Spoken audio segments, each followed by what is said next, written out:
So this little boy's name was Jim.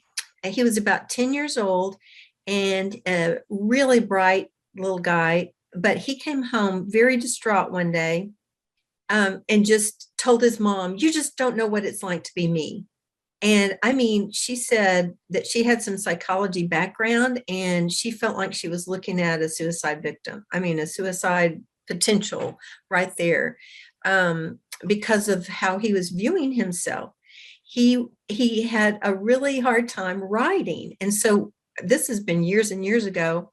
He probably would have been labeled now dysgraphic, which means the connection doesn't work well to your hand and you just can't write. Well, he was so brilliant. He said, "It feels like fluff to me. My hand just feels like fluff. So how could you move your hand if it felt like fluff?"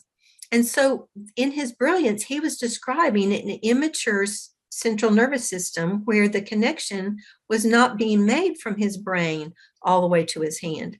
Now, they did get him some neurodevelopmental help back then. And this is an example of maybe that same brain cell after stimulation might look like this. And it's kind of like roadmaps. It's like you can get from point A to point B, but it's a whole lot quicker when you can just go straight there instead of all over the place. This cell is going to connect with a lot more cells and make that pathway easier.